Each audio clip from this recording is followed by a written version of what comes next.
Welcome to this Beyond the Headlines special. I'm Tamanna Inamdar. Now, ever since election dates were announced, there is a frenzy growing over the Karnataka Assembly election to be held on the 10th of May.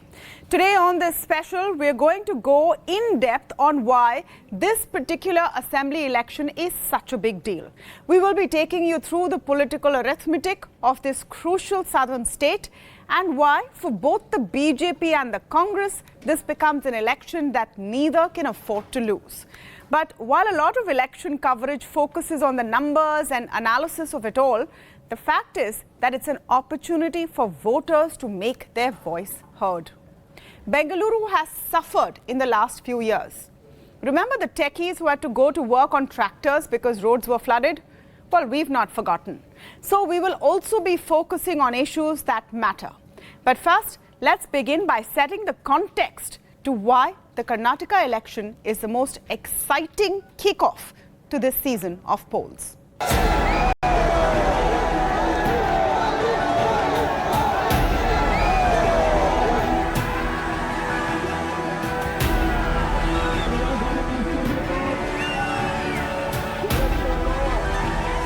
It's election time in Karnataka. The BJP is looking to retain its only stronghold in the south, while the Congress will be hoping to storm back to power.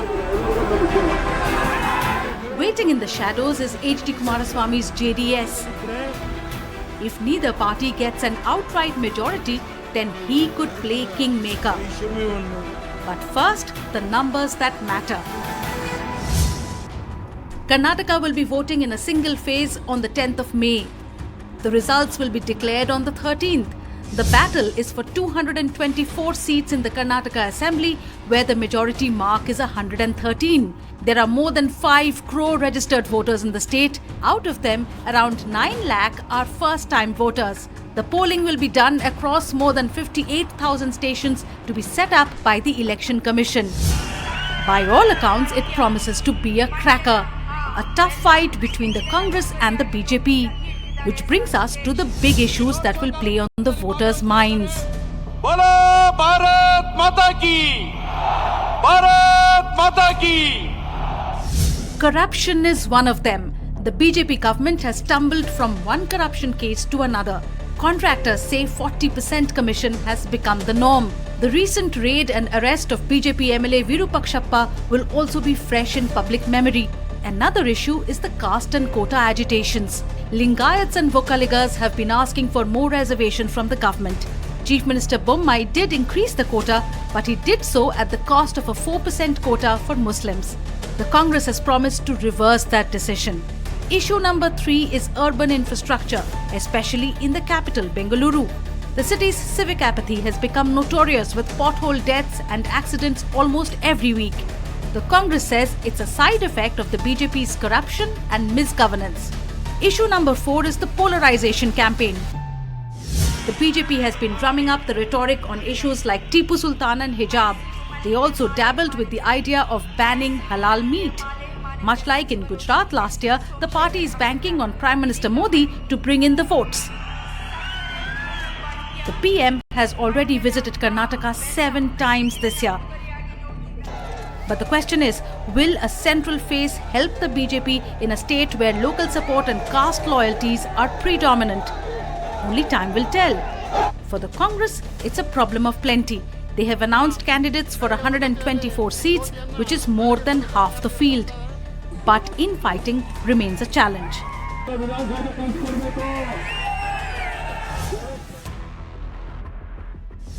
While Siddaramaiah appears to be the chief ministerial face, State Party Chief D.K. Shivakumar is a force to reckon with. He's a Vokalika leader and harbours chief ministerial ambitions.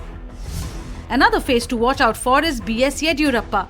He isn't contesting, but his Lingayat support base will be key to the BJP's plan. It's a chance for him to stamp his authority as a vote puller. For Chief Minister Bommai, it's a chance to step out of the shadows and take charge, to prove that Yediyurappa's retirement and his elevation was justified.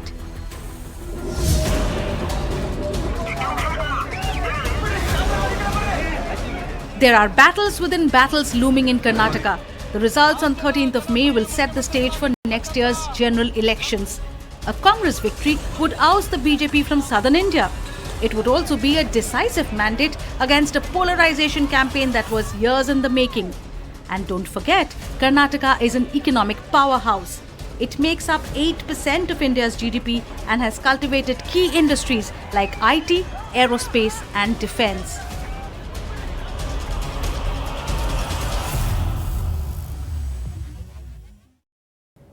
So why is this such an important election from the national perspective? Well, for one, it's a testimony to whether the BJP can hold on to the only southern state where they have found success. Does the formula of a double-engine Sarkar work in Karnataka, and will Modi magic save the day once again?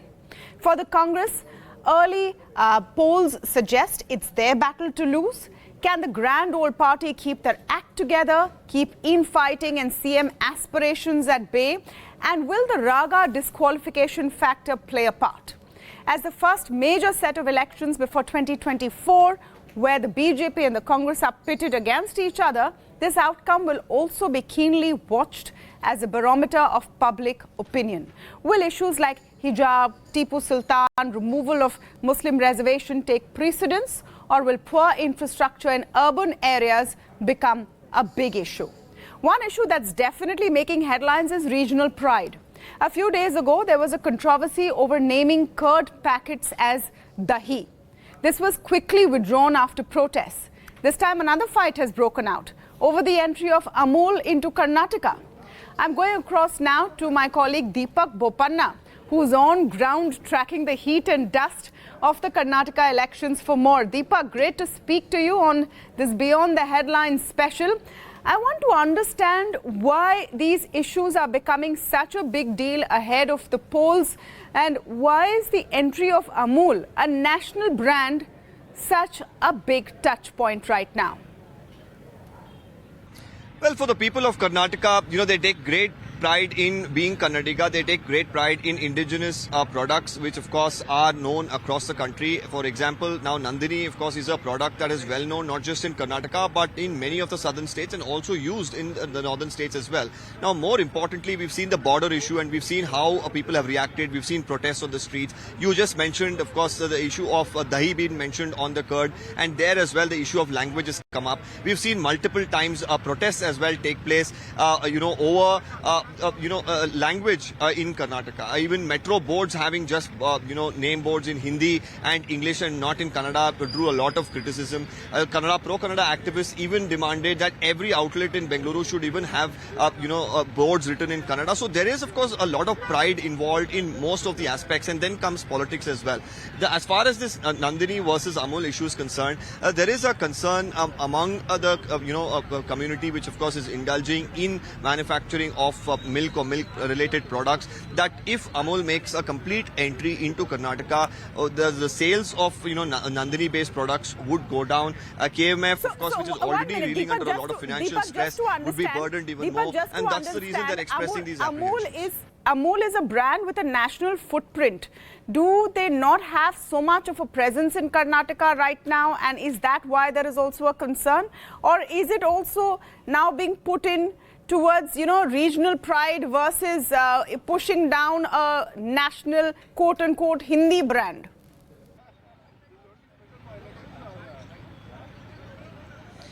Well, there is already, of course, Amul products in the shelves, and that's something that you cannot deny. And, people have the right to choose what they need to and what they don't need to. But right now, of course, with elections just around the corner, politics as well is coming in thick and fast. And right now, the Congress is raising this issue with the recent branding and the advertisement campaign that Amul is carrying out, that they're making their way in a full-fledged manner to Bengaluru. So there are concerns being raised about if the shelves are completely consumed by, Amul products, then what happens to the regional product like Nandini. And the opposition, of course, here is trying to gain brownie points, but also on the other hand, we should consider if it will have a definite impact, whether people who actually purchase a Nandini product, will they opt for a Amul product because it is being overloaded in the shelves. So these are all technical issues that we can only see in the coming days. But as of now, because elections are around the corner, you can definitely expect these issues, of course, to be flared up by the political parties.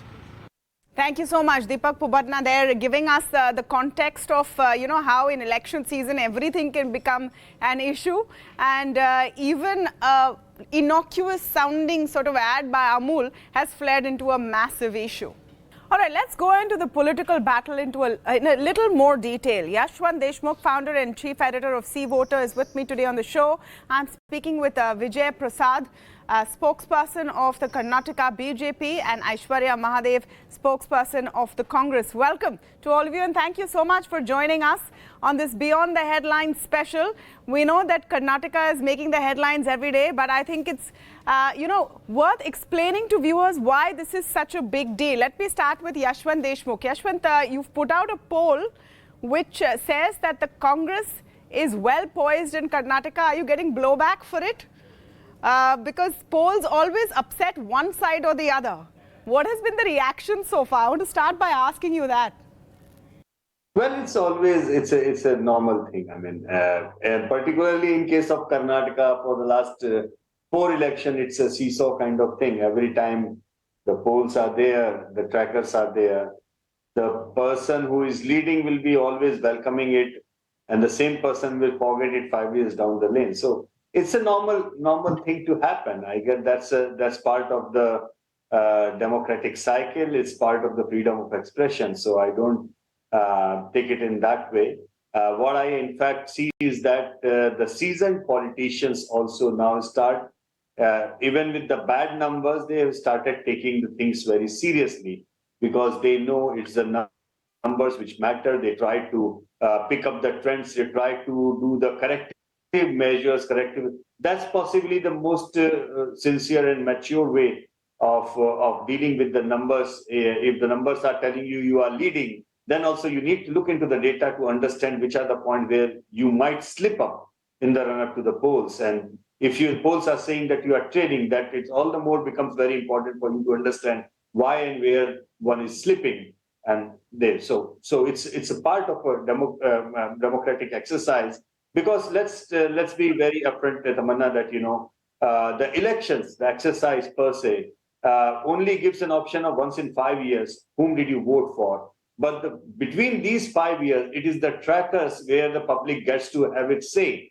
What are the issues that they are dealing with, and which are the disappointment or happiness with the different layers of governance. So a good discussion on these numbers is always appreciated. All right, so it's a work in progress. It's a work in progress. That's also important to understand. Yashwant Deshmukh would be the first to admit that, these things are not cast in stone. There is quite some distance to cover between now and actual polling date. But Mr. Vijay Prasad, what seems clear is that this is the Congress's election to lose. That the changes in chief minister, maybe even the quota rejigs might not have had the effect that was expected, and anti-incumbency is going to weigh heavy on your government. Thanks, Tamanna. See, before getting on to that question, let us step back a little and try to understand how the Karnataka double-engine government came into the picture. See, thanks to the blessing of 6 crore of Karnataka people, and the BJP state government came back to power in 2019. When we came back to power, the deadly COVID-19 pandemic that hit the state and the entire country. When the entire world was trying to manage the COVID, we tried to manage the crisis. And however, thanks to the double-engine government in Karnataka, and the state successfully dealt with the pandemic and also bounced back. See, when these things were happening in the mind, the primary fear in the minds of the people was about the food security. The initial thing that we did was that the Modi government quickly did was to the Pradhan Mantri Garib Kalyan Anna Yojana, which guaranteed the food security for all. That is the first basic thing that came into the mind of the... One minute. Let me see. Having said that, see, this is the time of crisis where the double-engine government came into the picture. So having said No, that, but food once we- Kalyan, I'm sorry, Mr. Vijay Prasad, I will allow you to continue. I just wanted to point out that the food program rolled out during COVID was for every citizen of this country by the central government Yes, I in totally states agree with ruled that. and No, I not totally ruled agree by with the that. BJP. See, So how is the Bamai government taking credit for that? I will tell you. I वो will तो tell you, सबको see. मिला. That was the job No, of no, the no, government. see, There I was will no tell- country in this Tamanna, world let me come back that to the left point. people to die during COVID. Tamanna, let me come back to the point. See, that is the crisis management. When we moved away from the crisis management, this is when the double engine government, the Karnataka government started, the Mumbai government started giving various schemes like say Swachh Bharat Mission, it can be Jal Jeevan Mission, Pradhan Mantri Awas Yojana, Ujjwala Yojana, airport terminal, increase in SC reservations, employment scheme, Ayushman Bharat, okay, and the Raita Vidya Nidhi, door-to-door pension scheme. See, these are some of the groundwork when we started doing and started giving and meeting to the aspirations of the 6 crore Karnataka people. This is when we tried to start, when the Bombay government started working and started giving back to the people of the Karnataka. This is the aspirations that I'm talking about the government. So this is this is what we think pride about, and we are going to the people with these things in my mind. And these are the development schemes that the Karnataka government has been doing. Okay. Doing You know why I wonderful think in the last you know 2 why years, I in the think last 3 opening years. okay. You know why I think opening comments are very, very important in every discussion, and sometimes they become perfunctory. You know, opening comment to lena hi hai. They're important because it tells you what the pitch is. Now, what I have understood from the BJP spokesperson pitch is that they are going to ride off the back of what the central government led by Prime Minister Modi has done. Aishwarya Mahadev, the fight for the Congress is going to be the fight for the. It's her turn now. Vijay Prasad, it's her turn now, please. Yeah. Aishwarya Mahadev, the fight for the Congress is going to be not necessarily just against the state government running in Karnataka. It's the double engine Sarkar pitch. What is the counter that you have? Good evening, Tamanna. I think before I answer exactly what you've said, Mr. Vijay Prasad said with the blessings of 6 crore Kannadigas, we came to power. No, sir, you did not come to power. You basically had Operation Kamala and toppled a legitimately elected coalition. So that's a fact for everybody to know. The second thing is you're talking about a double engine Sarkar and how it has benefited all of us. Let me give you a few examples. And Tamanna, absolutely not. The double engine, triple engine, whatever Sarkar you bring in is not going to save the BJP in the state from impending doom in these elections. Because when you talk about double engine Sarkar, there are a few things I want to ask the BJP. When you say it is combined development and whatnot, why is it that Karnataka's GST dues are still pending? Why is it that flood relief for flood-affected regions in Karnataka was so delayed that your former Chief Minister Yadurappa had to cry in front of Narendra Modi ji saying, give me our flood relief? Why is it that on this reservation issue where the Karnataka BJP wants to increase the reservation cap, the central government on March 14th of last month said that they have absolutely no intentions on increasing the cap. And you want to talk about food security, you realize where the food security bill or the entire act came from. While you talk about how you helped all the people, there is 40,000 crores in the state that was unaccounted for. And you talk about what work. Tamanna today, he spoke about the Jal Jeevan Mission. Very funnily today, there was an engineer and an assistant engineer who were fired in Koppal district, if I'm not wrong, because 90% of all the Jal Jeevan Mission, the much advertised Jal Jeevan Mission funds were diverted and more than 90% of the connections for people's water was not given. And the fact also remains that you say we're piggybacking on the back of development. If development was your agenda, why is Nalin Kumar Katil talking about love jihad? Why is C.T. Ravi talking about, personal communal issues? The fact May I ask you one minute? May I ask you a question? May I ask you a question, Aishwarya Mahadev? If there are so many serious issues, what exactly is the pitch for the Congress in the state? If there are so many serious issues, why the obsession about Amul coming into the state and call it, curd, don't call it dahi? What really, does that not display that at the end of the day, you need to invoke regional pride? That the focus on key issues is missing.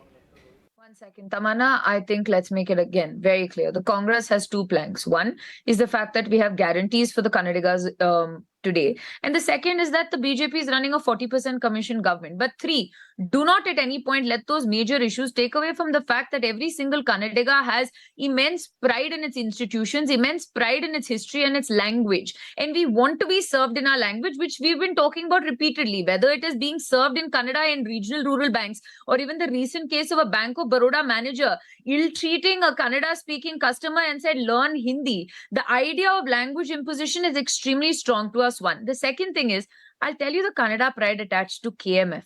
It is a state run. It is an initiative where even at the time when Amul was doing well globally, the KMF initiative came into Karnataka. It is a large employer, and Nandini is basically a household name. And when you have Amit Shah come up and say KMF and Amul should tie up, you realize that a lot of these indigenous industries or organizations in Karnataka are being subsumed. It is not only the Congress party, it is Kannada activists, it is organizations, and even people who appreciate Kannada. And me as a Kannadiga myself, I am absolutely offended because I don't want my own state-run organization to lose out because of a larger Amul is a national brand.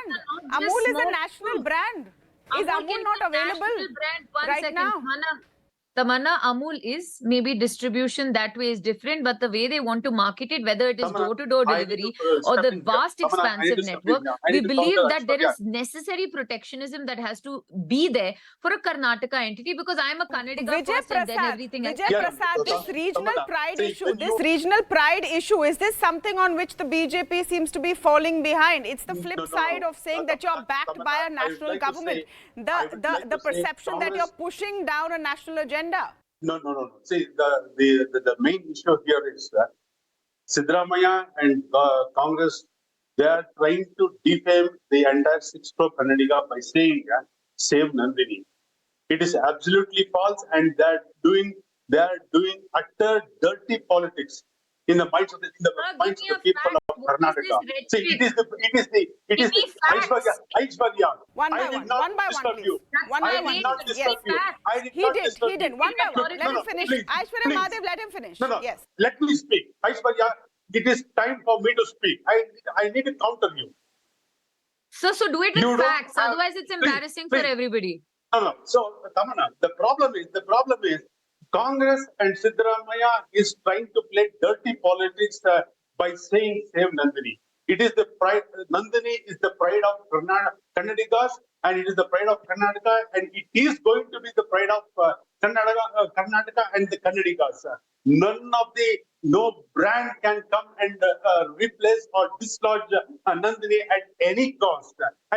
If Amul can come in any of the commerce platform, we are not concerned. Okay, they can come in. Sorry, so they can come on any commerce platform. But as far as Nandini is concerned, it is the pride of Karnataka and the pride of Kannadiga. It is the pride. But Mr. Prasad, my question to you is that are you losing the narrative battle on the issue of regional pride? Last week it was Fasai forcing curd packets to be marked as dahi. They had to beat a hasty retreat within a day after it came to light. And today it is about Amul. I'm saying, are you losing that perception battle? No. The perception at any... See, this is the politics that... this is the election time. This is the politics played by the Congress and the opposition. See, they don't have anything to fight on. They take up some small issues, very minuscule issues, and try to create destroying the momentum of the people. This is. I want to come to Yashwant Deshmukh. Let me just come to Yashwant Deshmukh. And we are not going to do it. Okay, let me come to Yashwant Deshmukh. 30 seconds. Okay, 30 seconds to Aishwarya Mahadev. Yashwant is smiling patiently, so I'll take 30 seconds more. Yes, Aishwarya Mahadev, very quickly, please. Yes. I'm very sorry, Mr. Deshmukh, but I just have to make this retort. These are not small issues. Now you're talking about curd packets and KMF, but let me also tell you, Tamanna, when the Kannadiga pride issue comes up, Today in Karnataka, 865 villages in the border areas of Maharashtra are being subsumed under a health insurance scheme by the Maharashtra government, which is a BJP coalition-run government. While Bommai government here is absolutely silent, has not even spoken up for the rights of Kannadigas. So this is not only about Kurd or not only about the KMF movement, but the larger idea that Bommai has not stood up for the rights of Kannadigas. He is saying Siddaramaya's, it's his fault, but absolutely no substantiation. But the fact is this: the BJP has no respect for Kannadigas. The BJP has no pride in Karnataka. And if you look at the BJP's existence, it is antithetical to South India as a whole. Please ask him to reply with facts They were and the not... single, 1 minute, Aishwarya, they were the single largest party in 2018. And I must go to Yashwant Deshmukh. If you're, just keep bouncing off each other, what will poor Mr. Yashwant Deshmukh talk about? 1 minute, let him just interject. Let him just interject and give an overview, which is beyond the BJP and Congress politics. Both of them are going to do a great job, I'm sure, at putting their party positions in this election. It's going to be a bitter and very feisty and interesting contest. Yashwant, Karnataka politics is always interesting before an election, even more after an election. We remember 2018, 3-day government of Mr. B.S. Yediyurappa. Then a JDS Congress coalition comes in. 2019, Operation Kamla 2.0, or, I don't know, we've lost count. And now we're back again. What makes you think the Congress is ahead at this particular time, considering the bitter infighting also going on? Do you think that that's sort of one challenge they need to overcome?